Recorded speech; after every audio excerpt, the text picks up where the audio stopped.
کتاب میرداد کا صفحہ نمبر 24۔ کتاب کا محافظ۔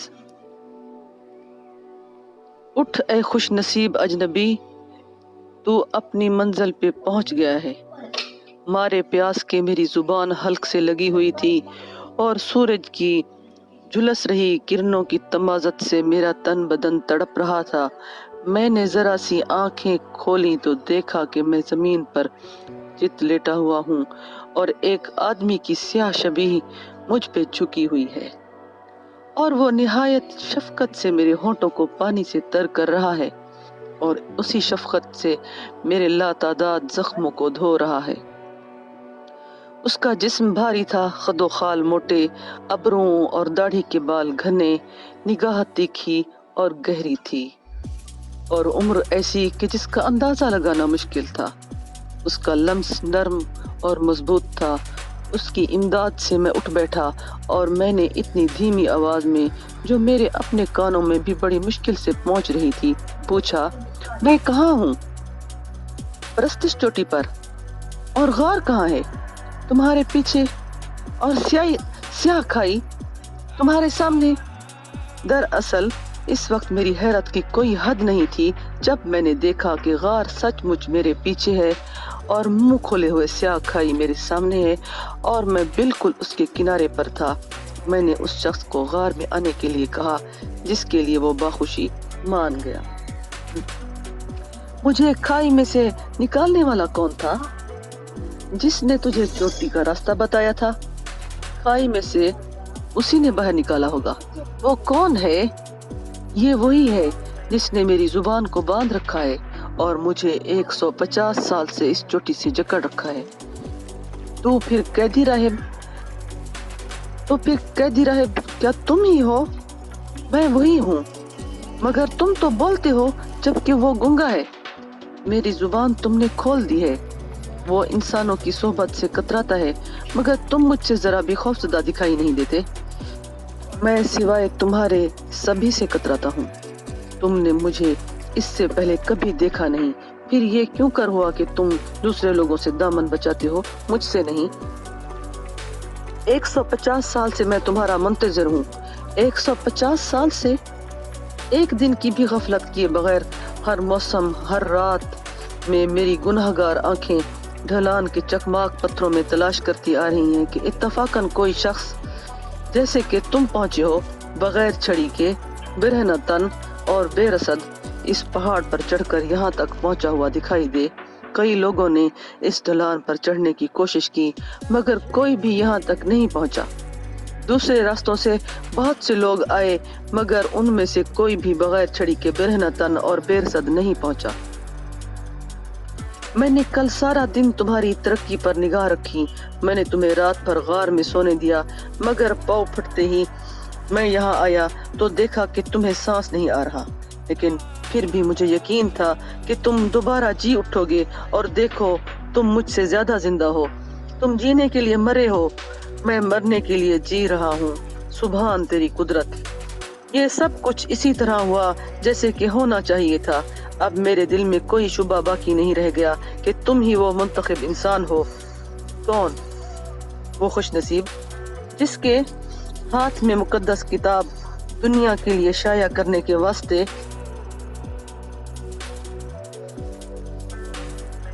سونپنی ہے؟ کون سی کتاب؟ اس کی کتاب، میرداد کی کتاب۔ میرداد؟ کون میرداد؟ کیا یہ ممکن ہے کہ تم نے میرداد کے بارے میں نہ سنا ہو؟ اتنی عجیب بات ہے، مجھے پورا یقین تھا کہ اب تک اس کا نام اس طرح زمین میں رچ بس گیا ہوگا جیسے وہ آج تک میرے پیروں کے نیچے کی زمین میں، میرے ارد گرد کی ہوا میں اور میرے سر پر قائم آسمان میں سمایا ہوا ہے۔ اے اجنبی، یہ زمین پاکیزہ ہے کیونکہ اس پر اس کے مبارک قدم پڑتے رہے ہیں۔ یہ ہوا پاک ہے کیونکہ اس میں اس نے سانس لیا ہے۔ یہ آسمان مقدس ہے جس کو اس کی آنکھوں نے دیکھا ہے۔ اتنا کہہ کر وہ درویش احترام کے لیے جھکا، زمین پر 3 بار بوسہ دیا اور خاموش ہو گیا۔